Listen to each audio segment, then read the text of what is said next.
오늘 주일을 맞아요 주시는 하나님의 말씀의 제목은 주님은 우리의 피난처라는 제목으로 시편 46편 1절부터 10절의 말씀을 가지고 전할 때 온라인 오프라인의 모든 예배 참석자들에게 복된 하나님의 은혜와 사랑이 찾아가는 있기를 주의 이름으로 축원합니다. 이 땅 살 동안에 절망을 만날 때 있고 환난을 만날 때가 있습니다. 그런 절망과 환난을 만났던 한 분을 먼저 소개하기를 원합니다. 여자분입니다. 1986년생 바로 레나 마리아입니다. 이 레나 마리아는 책을 한 권 썼는데 내 인생의 악보라는 자서전을 써서 세계적으로 유명한 여자가 되었고 스웨덴에서 태어난 35 저기 현재 그 나이를 갖고 있는 여자입니다. 그런데 태어날 때 절망스럽게 태어났습니다. 두 팔이 없습니다. 그리고 한 발이 정상이고 한 발은 짧습니다. 서 있지도 못합니다. 그럴 때 부모도 정말 절망이 엄청났을 겁니다. 정상으로 태어나야 되는데 이렇게 비정상으로 장애로 태어났다는 게 충격이 아니겠습니까? 독실한 신앙인으로서 이 아이를 포기하지 않고 잘 키우기로 작정합니다. 잘 키웠습니다. 기도하며 키웠습니다.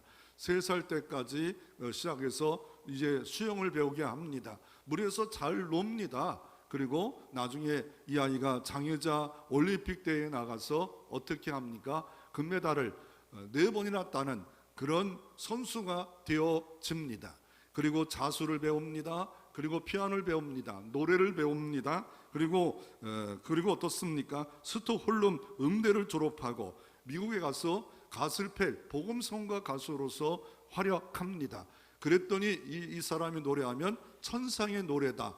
나 같은 죄인 그 은혜 놀라와 찬양 들을 때 많은 사람이 은혜를 받는 시간을 갖게 됩니다. 그 찬양하면서 서로는 이렇게 시작하더라고요. 어떻게 시작하면 사람마다 다 부족하게 태어납니다.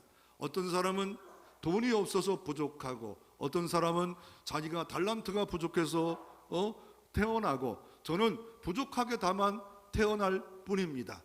하나님 계획이 나에게는 남다르게 다른 계획이 있다고 저는 믿고 있습니다. 여러분 태어날 때 다 완벽하게 태어난 사람들이 얼마나 있겠습니까? 나도 이거 있으면 좋겠다. 나도 저거 있었으면 좋겠다. 정말 남다른 사람들이 이 땅에 많이 있지 않습니까? 그런데 나는 다만 부족하게 태어날 뿐이다. 그래서 그는 오른발가락 깎고 밥을 먹고 요리를 하고 설거지를 하고 자수를 하고 바느질을 하고 또 노래도 하고 자기가 할 수 있는 일을 다 동원해서 하고 결혼까지 해서 좀 이혼도 했지만 애도 낳는 그런 일까지 지금 하고 있는 사람이 레나 마리아입니다. 그 사람을 한마디로 말하면 저의 절망이 하나님의 시작입니다. 저의 부족함 때문에 하나님을 사랑할 수 있습니다. 은혜를 받을 수가 있습니다. 절망이 포기의 길에 설 수 있지만 절망이 하나님께 나가는 내 부족한 것이 내 가난한 것이 그것 때문에 하나님을 찾으면 은혜의 세계로 들어갈 수 있는 그 도구가 디딤돌이 된다라고 그는 많은 곳에 가서 찬양하며 간증하는 이런 인물이 되어져 있습니다. 여러분의 삶의 환난은 뭡니까? 절망이 뭡니까? 그것 때문에 너무 힘듭니까? 포기하고 싶습니까? 자전하고 싶습니까? 그런데 레나 마리아 같은 이런 하나님을 만나 내 부족이 내 절망이 하나님을 찾을 수 있는 기회였다라고 고백하며 밟고 이렇게 살아갈 수 있겠습니까? 오늘 시편 46편은 어떤 배경을 갖고 쓰여져 있습니까? 이 시편은 시라 어떻게 보면 쉬운 것 같아도 참 어렵습니다. 시는 그 사람의 내재된 언어와 정말 우리가 잘 쓰지 않는 언어까지 다 들어가서 쓰여졌기 때문에 이야기 같은 이야기, 다윗이 골리앗을 이겼다 이런 것들은 설교하기도 쉽고 이해하기도 쉽습니다. 그런데 시편은 여기에 함축된 그 사람이 그 마음과 여기에 은혜가 다 들어 녹아져 내려 있기 때문에 이거를 끄집어내서 찾아내지 않으면 은혜의 세계로 들어가기가 참 어렵답니다.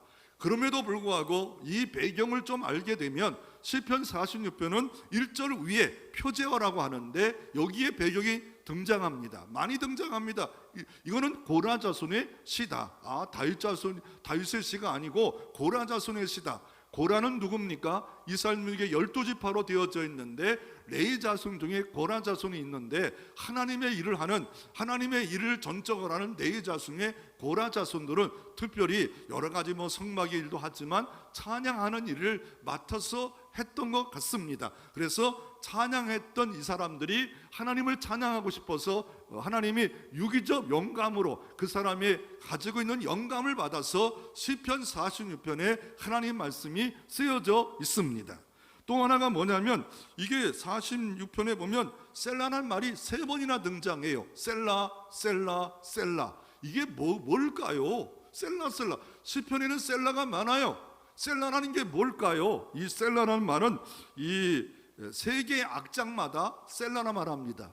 이거를 대한민국 용어로 말하면 우리가 이게 민요 같은 데 보면 얼쑤 추임새라 하지 않아요? 이렇게 해석하는 사람이 있고, 어떤 사람은 셀라라는 그 말은 잠깐 침묵하여 하나님을 바라봐라. 주님은 만군의 여호와다 셀라라고 하면 잠시 노래만 하지 말고 하나님을 바라봐라. 이런 뜻의 셀라. 여러분도 지금 예배 드리고 말씀 듣는 것만 아니라 주 십자가를, 예수를 바라봐라. 이렇게 셀라라고 할 수 있는 겁니다. 그리고 1절에 보면 고라 자손의 시고 인도자를 따라 알라못에 맞춘 노래. 이 알라못이란 말이 별로 등장하지가 않아요. 근데 역대상 15장에 알라못이란 말이 한 번 등장해요. 젊은 여인이에요. 인도자를 따라 젊은 여인이 부르듯이 높은 소프라노로 만군의 여호와다 이렇게 부르면 그걸 인도자를 따라서 사람들이 부른, 아까 지휘자가 아까 나와서 이렇게 혼자 부를 때 따라 불렀잖아요. 이렇게 할 때 이런 것들이 바로 알라못이 아닌가. 소리 높여 만군의 여호와다. 우리가 환난과 절망 앞에 침몰하지 말고 주님을 붙잡자라는 이런 찬양이 오늘 시편 46편입니다. 이 시편 46편을 가장 사랑한 사람 중 하나가 종교개혁을 시작했던 루터입니다. 이 루터도 이 말씀을 너무 좋아하고 체험했던 말씀인데, 오늘도 절망 중에 하나님의 피난처가 되어주셔서 여러분 어떤 절망이 여러분을 압력을 가하더라도 피난처가 여전히 우리 가운데 영원히 있기에 소망과 위로가 있기를 주의 이름으로 축원합니다. 첫째로 절망 가운데 피난처 되시는 주님이 오늘 본문에 먼저 소개되어져 있습니다. 오늘 본문은 이 피난처를 말을 3번이나 합니다. 1절, 7절, 12절라고 이렇게 3번이나 말합니다. 주님은 우리의 피난처다. 저희가 아니고 나도 아니고 우리들의, 믿는 사람들의 피난처다. 3번이나 강조합니다. 그런데 이 피난처를 강조하면서 조금 1절과 7절과 12절이 달라요. 어떻게 다른가요? 똑같은 거 아니에요? 그런데 1절과 이 7절과 12절에 보면, 7절에 보면 뭐가 다를까요? 만군의 여호와라는 단어가 7절과 12절은 더 많아져요. 그리고 7절과 12절과 1절과 차이는 야곱의 하나님이라는 단어가 더 등장해요. 똑같지만 뭐가 점점점 이렇게 강화되는 그런 분위기로서 말씀하고 계신 것을 말하고 있습니다. 주님은 피난처인데 1절부터 3절은 하나님이 출애굽 시에 많은 재해가 있을지라도 주님은 피난처다. 4절과 7절에는 열국이 침략하는 전쟁이 일어날지라도 주님은 피난처다. 그리고 8절부터 11절은 어떤 겁니까? 전쟁을 완전하게 쉬게 하시는 주님은 피난처다. 이런 내용으로 오늘 본문은 말씀하고 있으며, 특별히 1절 2절에 보면 어떻습니까? 3절까지 보면 이런 어려움을 당합니다. 자연재해를 당합니다. 팬데믹 같은 전염병이 있을 때와 같은 어려움을 당합니다. 막 땅이 요동하고 바다가 막 난리를 치고 막 이런 일이 벌어집니다. 그럴 때 모습은 어떤 모습입니까? 흔들림입니다. 내 마음이 흔들려요.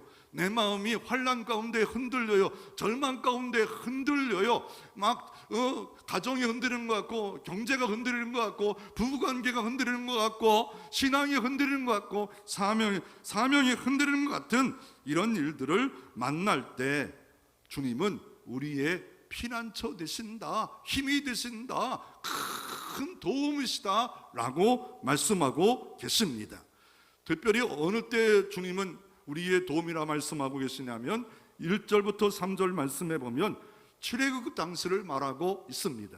시편은 5편으로 이렇게 이어졌는데 5편으로 1편부터 5편으로 되어 있는데 특별히 2편의 말씀에 들어있는 이 배경은 출애굽 당시를 주로 많은 배경을 뒀다라고 시편을 연구한 사람들은 말하고 있습니다.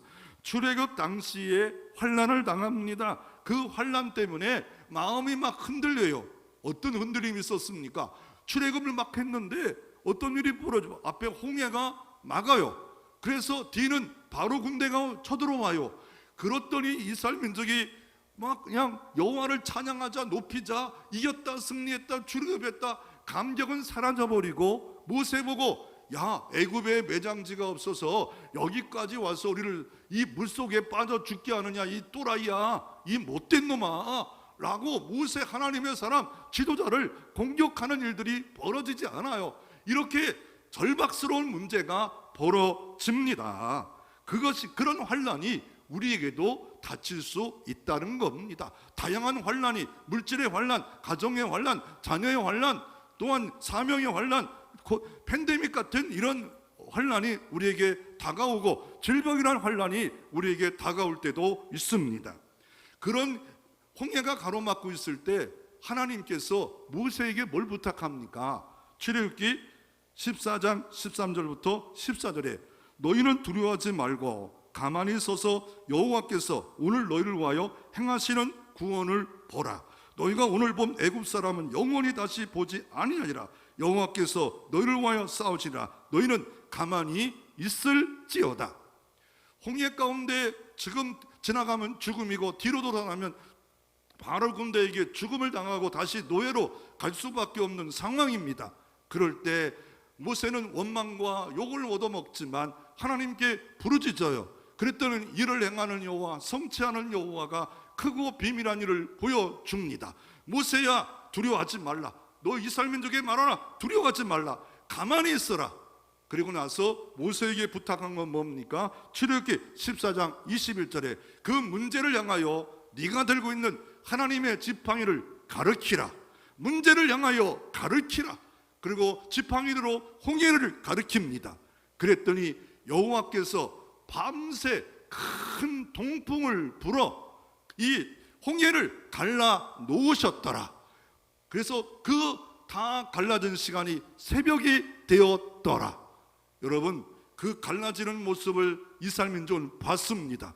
하나님이 이런 일을 하셨네. 바다가 갈라지네. 이 깊은 홍해 바다가 갈라지네. 그것도 한꺼번에 갈라진 게 아니라 계속 여호와의 동풍을 불어 넣으시니 이 갈라집니다. 그리고 뒤에 바로 군대가 출입할 때 불기둥으로, 구름기둥으로 보호해 주십니다.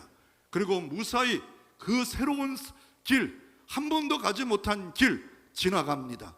뒤따라오던 바로의 군대가 우리도 갈 수 있겠지 가다가 그 모든 바로의 군대가 수장되어지는 역사가 이루어집니다.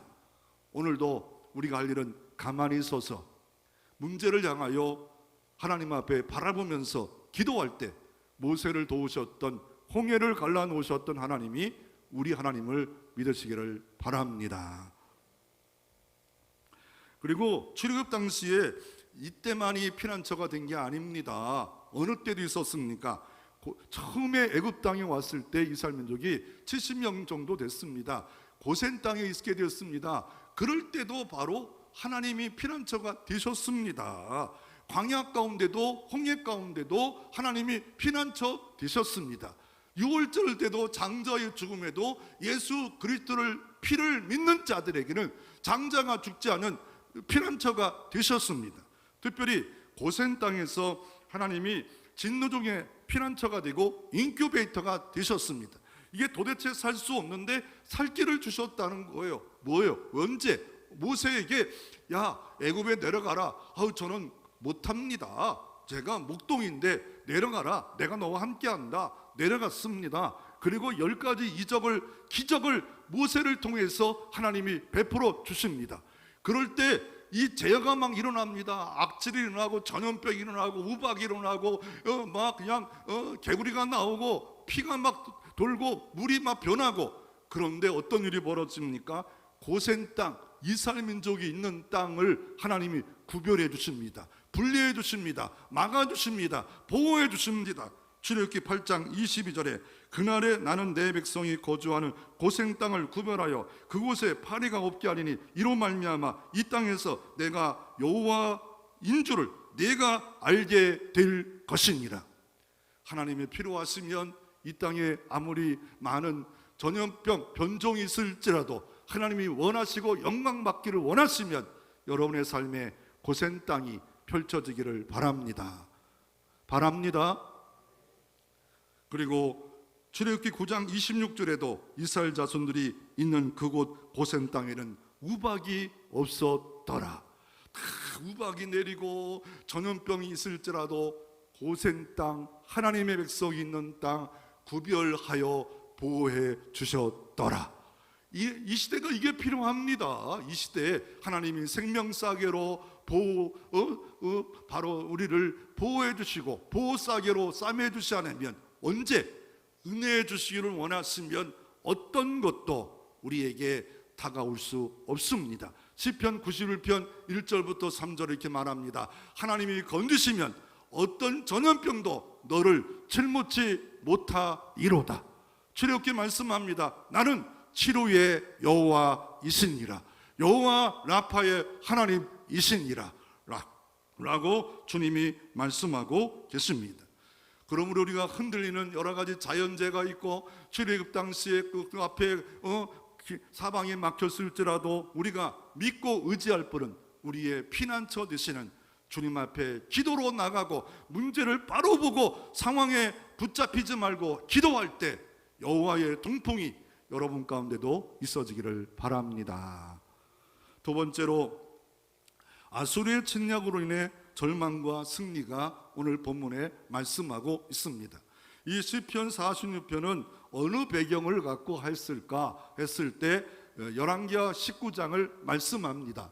열왕기하 19장에는 어떤 사건이 벌어집니까? 이때는 구약의 히스기야 왕입니다. 유다 왕입니다. 북쪽 10지파 이스라엘 나라는 벌써 아수르 제국에게 멸망했습니다. 아수르제는 지금으로 보면 저 이라크, 지금 그 위에 바벨론, 페르시아의 그 전조 아수르 제국인데, 이 사람은 몽골 사람처럼 목축을 하는 사람이라 빠르게 모든 기동성이 있어가지고 기동성, 악랄함, 잔인함 다 갖춰 있는 사람들이에요. 그래서 이 사마리아 지역에 있는 남자를 어떻게 해요? 다 다른 나라로 보내고 여기 있던 그쪽에 다른 나라의 남자들 쪽 보내서 혼혈 민족을 만들어서 자기 제국을 강력하게 만들려고 했던 사람들이 바로 이 아수르 제국입니다. 그런데 남쪽 유다 두 개밖에 안 남는 유다가 애굽을 의지하고 이게 조공도 안 바치고 까불어요. 그럴 때 어떻게 합니까? 그 아수르 왕 사내님이 장수 랍사기를 통해서 저 유다를 진멸하라 쳐들어왔어요. 그리고 나서 편지를 먼저 보냅니다. 항복하라는 거죠. 야 사방 팔방 다 죽었지 않냐? 우리가 다 정복했다. 너희 작은 이거 뭐 강원도도 만한 땅 갖고 우리 덤비지 말고 두 손 들고 나와라. 그렇지 않으면 깡그리 다 죽여버리겠다라고 막 하나님을 욕하고 뭐 멸시하고 욕하고 조롱하고 편지를 보냅니다. 그럴 때 얼마나 환란입니까? 절망스럽습니다. 예루살렘을 사방으로 포위를 하면서 이게 점점점 제국의 군사들이, 그 군사가 얼마나 많은지 18만 5천 명이었다라 말합니다. 18만 5천 명, 이 훈련된 군사, 세계를 정복한 군사들이 포위에 들어오니까 얼마나 힘들겠어요. 여러분도 예측지 못할 이런 일들이 우리 인생에도 위기와 절망이 포위에서 압박을 가할 때가 있습니다. 그럴 때 이 히스기 왕은 경건한 하나님의, 유다에 많지 않지만 하나님의 사람입니다.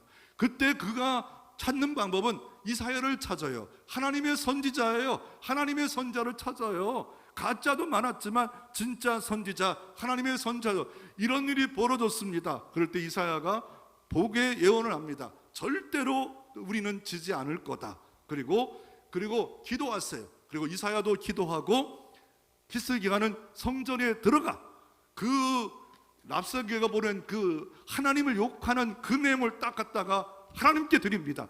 하나님 보시옵소서, 하나님 전상서 보시옵소서.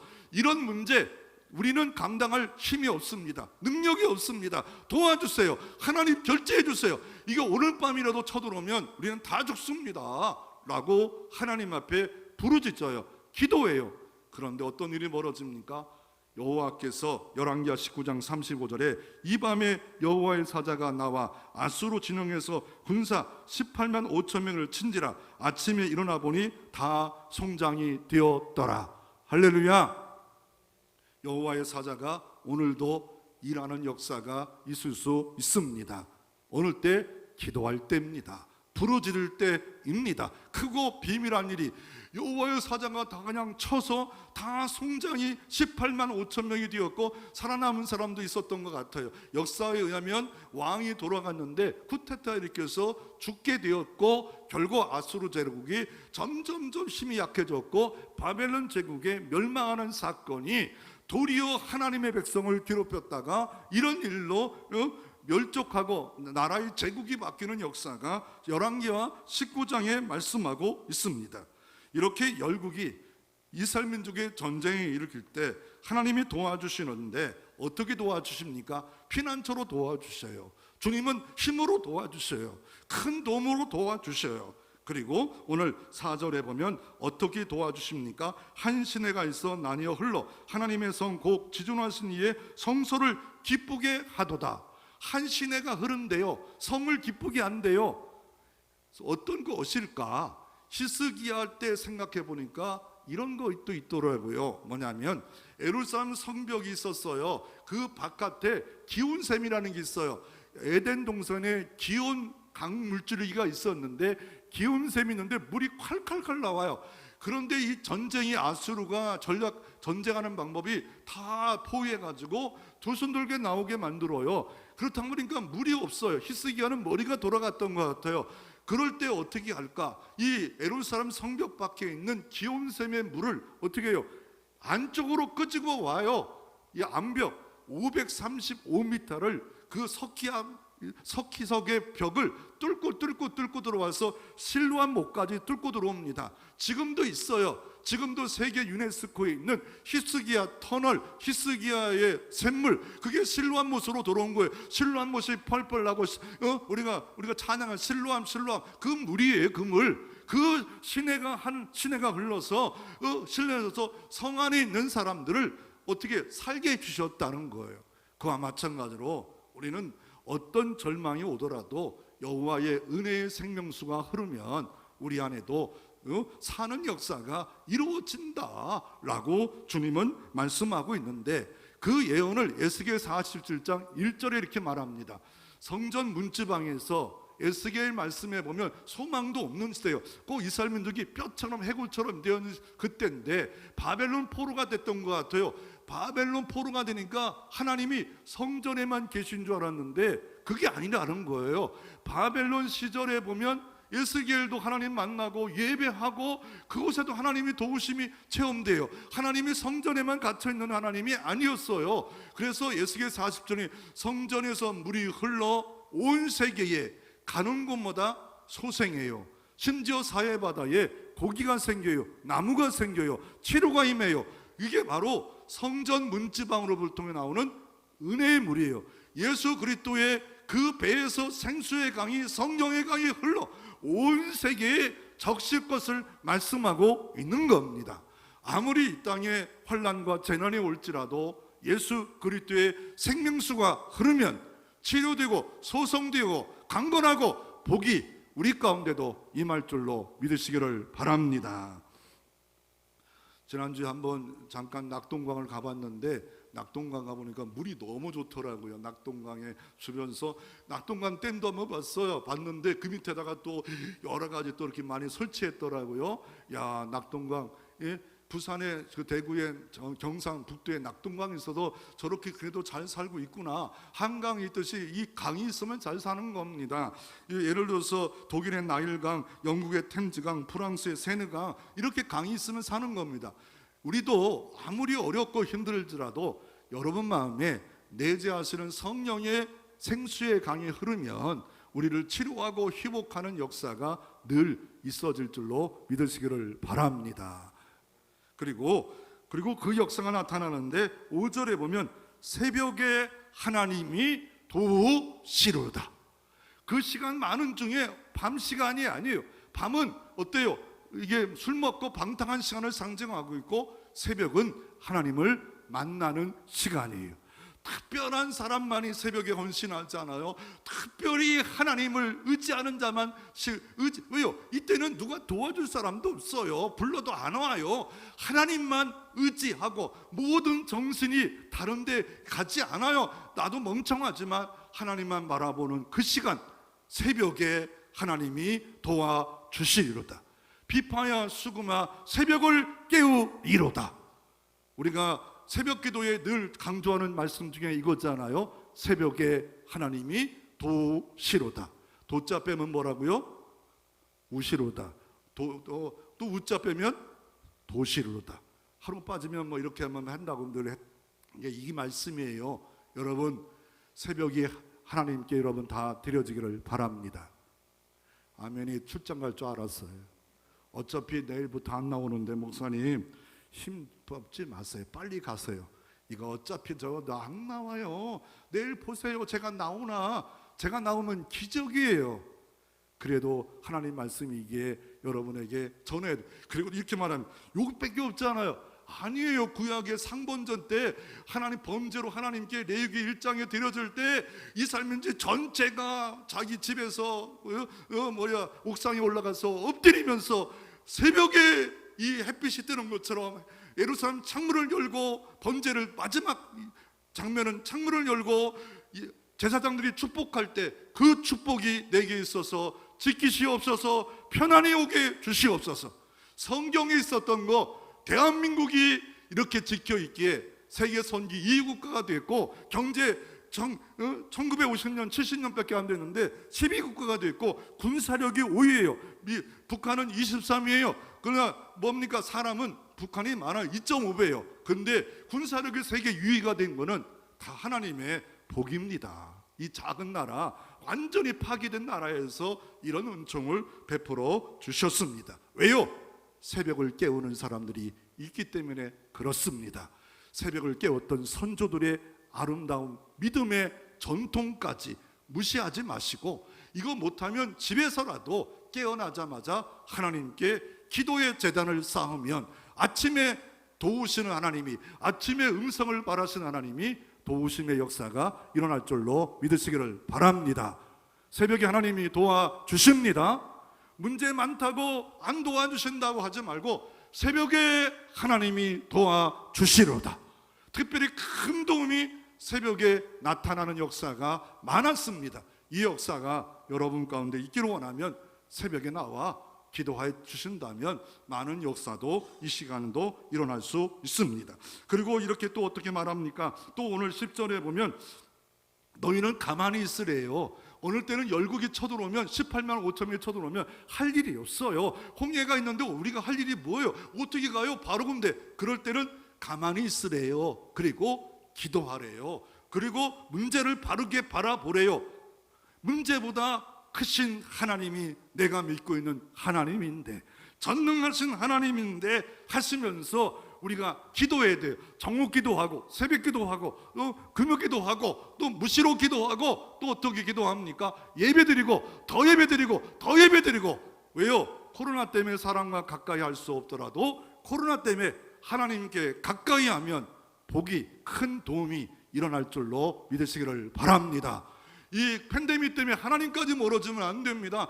점점 하나님을 멀어지려고 하는 사람들이 20-30%는 있어요. 아예 안 나온대요. 여러분, 혼자만 신앙생활하지 말고 적어도 중직자라면 일주일에 3번, 4번 전화하고 문자 카톡해서 교우들 관리하셔야 됩니다. 목사 혼자 하는 게 아닙니다. 목회는 뭐 다른 것만 하는가? 교우들에게 인사하고 그 관심도 가져주고 신방도 하고 문자도 날려주고 카톡도 날려주고 이렇게 할 때 여러분에게도 도우심의 역사가 일어날 줄로 믿습니다.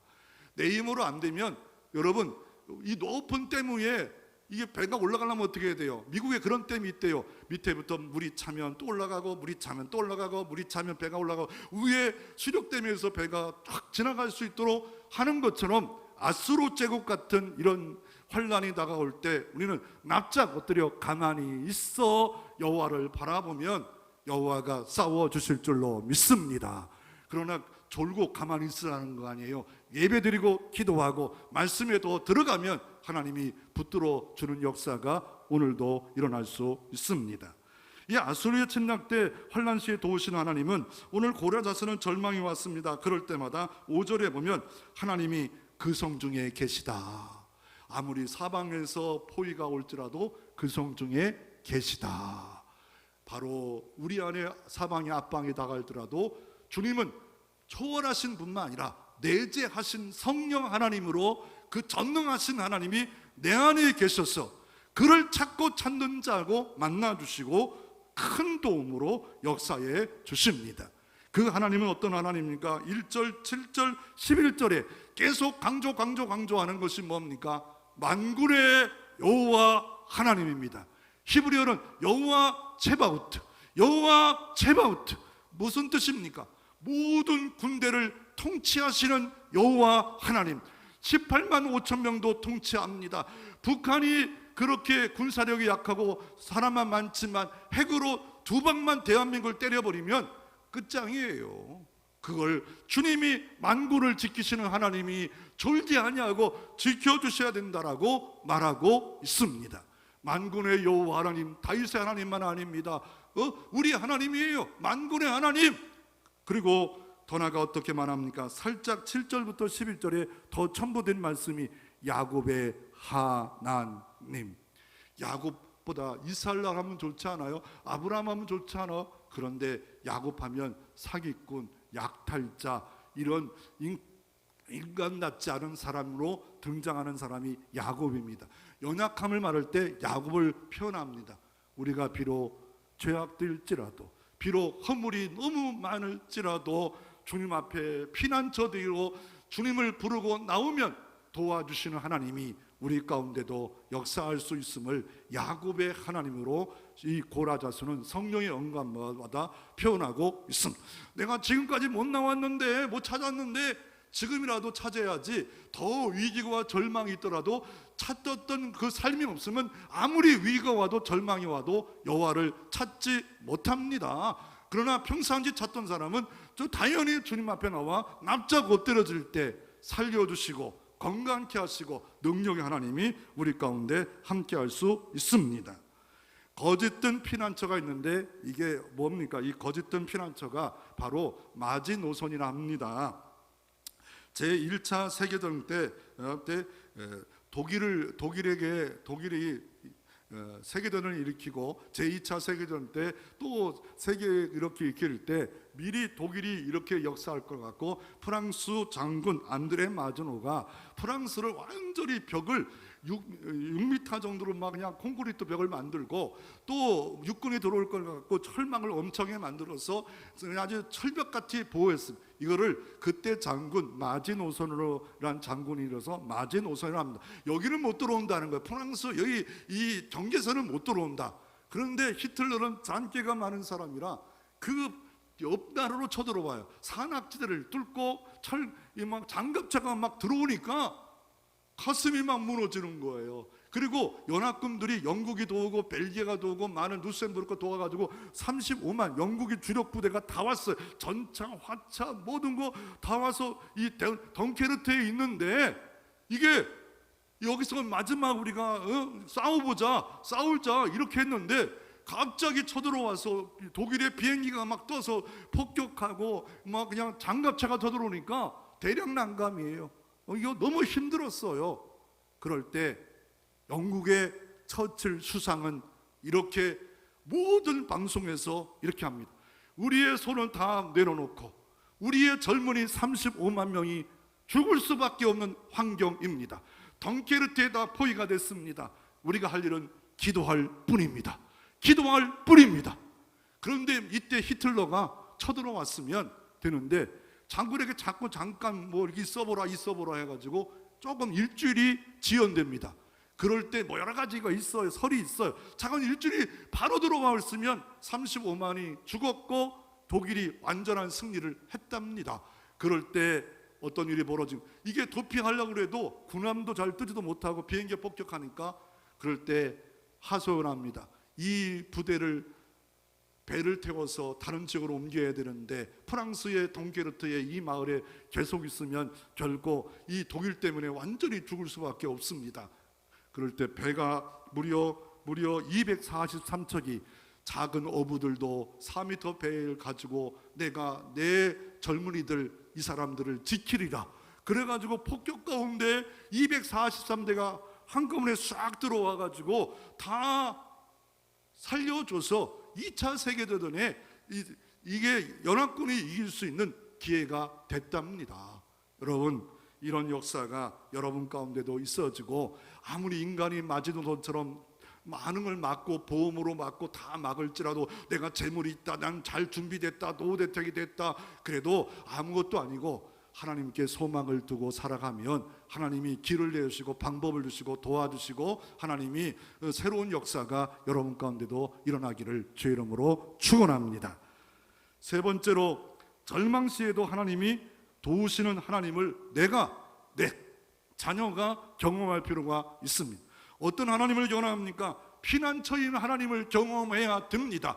그럴 때 다윗은 내가 어렸을 때 곰과 사자를 주님이 도우셔서 피난처 돼서 이겼다, 저 골리앗도 이기리라, 이런 경험을 있는 자녀가 되고 그렇게 되지 않겠어요? 더 나아가 힘의 경험이 되어야 됩니다. 힘의 경험, 하나님 나의 힘이다, 전능한 힘이 있다, 전능한 힘이 동력이 움직이면 나는, 내게 능력 주시는 자 안에서는 나는 감당할 수 있다, 이런 배짱이 있는, 거룩한 배짱이 있는 삶을 살아갈 수 있습니다. 그리고 도움이 있는데 큰 도움의 하나님의 은총의 체험을 할 필요가 있습니다. 저는 아버지가 암 때문에 살아나신 그 기적의 도움 때문에 지금도 여전히 그 하나님을 찬양하고 있습니다. 하나님 앞에 일판사판 내가 믿음도 없는데 서울 마장동교회에서 시멘바닥에서 일주일 때 기도했던 그 젊을 때의 그 기도가 내 평생을 끌고 갑니다. 그리고 백신을 맞았어요. 2차 맞았는데 그 보니까 우리 가족방에 띄우고 이렇게 있는데 그날 밤에 막 가슴이 터질 것 같아요. 그랬더니 네이버 구글에 쳤더니 가슴이 압박이 오면 화이자 맞으시면 병원에 가야 됩니다. 신속히 가세요. 가야 될까요? 안 가야 될까요? 이미장관이 가야 돼? 가지 마야 돼? 근데 분명히 구글님과 네이버님은 바로 가래요. 그 막 식은땀이 나오고 막 그러더라고요. 그냥 약 먹고 에라 뭐 죽으면 천국 가고 뭐 그런 거지 뭐. 그리고 자버렸어요. 그랬더니 그 다음날은 조금 괜찮더라고요. 그 다음날 조금씩 또 압박이 오더라고요. 에라 모르겠다, 교회 출근해서 일하자.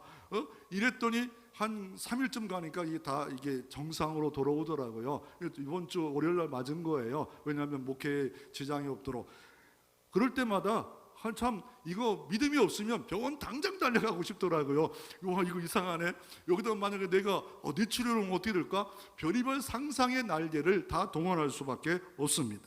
주님은 우리의 어떤 하나님이라고 구약은 상징어로 말하고 있습니다. 여호와는 우리의 근을 드신다. 여호와는 뭐라 말씀합니까? 장막이 되신다. 여호와는 우리의 날개시다. 여호와는 어떻습니까? 어미닭이 새끼 닭을 품듯이 주의 날개 아래 품어 주시옵소서. 아무리 햇빛이 짱짱할 때도 구름 기둥으로 덮어 주시옵소서. 주님은 이런 하나님으로 구약의 상징 언어로 등장하고 있고, 롯이 주의 날개 아래 내가 살려고 주님 앞에 나왔사오니 상 주시옵소서. 그렇게 할 때, 기도로 나올 때 하나님은 분명히 그 안에 상이 있습니다.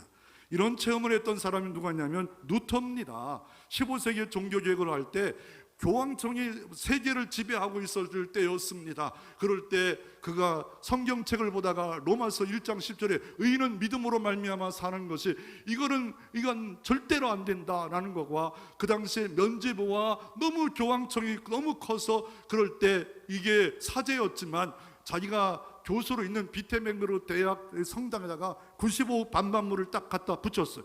이게 구텐베르크가 종이가 개발됨으로 일파만파로 파지고 그날이 10월 30일에 종교개가 10월 30일인데 11월 1월이 성인 숭배라는 날이 돼가지고 많은 사람이 성당에 왔다 갔다 그걸 보게 된 거예요.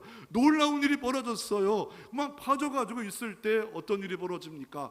교황청은 그냥 둘 수 없어서 왕과 교황청이 어떻게 하면 불렀어요. 우리가 한번 심판해보자. 결국 가는 길에 죽을 수밖에 없었지만 하나님이 함께 하시는데 가서 변론합니다. 변론하고 돌아오는 게 죽을 수밖에 없었지만 누군가 갑자기 자기를 보자기에 싸가지고 도피해버립니다. 그 이유는 집에 가면 죽을 수밖에 없고 살인자들이 기다리고 있기 때문에 누군가 도와줬는데, 그 성이 부르크 성입니다. 부르크 성의 한 구석의 방에 들어가 1년 동안 몰래 피난처가 되어서 라틴어 성경을 독일어로 번역해서 더 많은 사람들에게 평신도에게 알게 하는 역사가 이루어졌습니다. 그때 찬양을 했는데 그 찬송이 585장입니다. 뭡니까? 내 주는 강한 성이요 방패와 병기 드시니 큰 환난에서 우리를 구하여 내시르다. 옛 원수 마귀는 이때도 힘을 써 모략과 권세로 무기를 삼으니 천하에 누가 당하랴. 내 힘만 의지할 때는 패할 수밖에 없도다. 힘 있는 장수 나와 날더스네 싸우네. 이 장수 누군가? 우리 주 예수 그리스도 만군의 주시로다. 이렇게 가사를 하면서 살았지만 그래도 절망이 얼굴에 가득할 때 아내가 상복을 입고 집에서 기다립니다. 누가 죽었어? 당신 하나님이 죽었군 같아. 그럴 때 아내의 도움 때문에, 아내의 이런 자상한 인도 때문에 종교개혁을 불을 땡길 수 있었다라고 말하고 있고, 그가 멜랑크톤에게 시편 40편을 보는데 하나님은 피난처에 아무리 나를 죽이려고 화살의 칼이 들어올지라도 하나님이 피난처가 되면 우리를 막아주실 거야. 화형을 당할지라도 하나님 뭔가 막아주실 거야 라고 하면서 멜랑크톤과 함께 종교개혁을 시작합니다. 다윗이라는 사람이 구약에 도피처가 있었습니다. 사울왕 대신에 왕이 되었으므로 10년 동안 도망자가 됩니다. 여러 걸 도망하다가 엔게디에 숨었는데 정보원이 첩보원이 그곳에 숨었던 걸 정확히 말합니다. 동굴을 포위했습니다. 이제 죽을 환경입니다. 그럼에도 불구하고 다윗은 어떻게 합니까? 낙헌제를 드렸다고 시편 54장 6절에 다윗 사방의 아들람굴에 포위가 됐을 때 쓴 시 즐거울락 헌신의 의미로 주님을 찬양합니다. 그랬더니 블레셋 군대가 쳐들어와서 이 어떻게 합니까? 다시 해군하게 되고 그곳 이름을 사무엘상 23장 28절에 이에 사울이 다윗을 뒤쫓기를 그치고 돌아와 블레셋이 치러갔으므로 그곳을 셀라하마 느곳이라 칭하니라. 하나님의 도피처가 여기 동굴이었다라고 말하고 있습니다.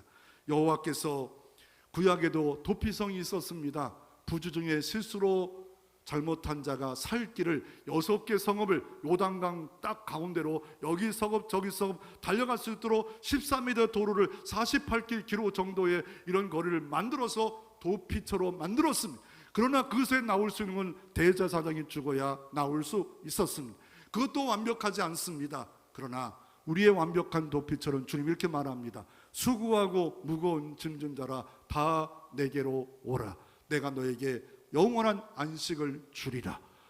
여러분, 피곤하고 힘들고 환난과 전망이 압박해 올 때 언제든지 주의 우산 안에 들어오면 주님은 우리를 안아주시고 주님은 싸매주시고 큰 도움의 역사가 다윗에게도 있었고 루터에도 있었고 수많은 믿음의 사람들이 있었던 하나님의 도움이 여러분 가운데도 있기를 주의 이름으로 축원합니다.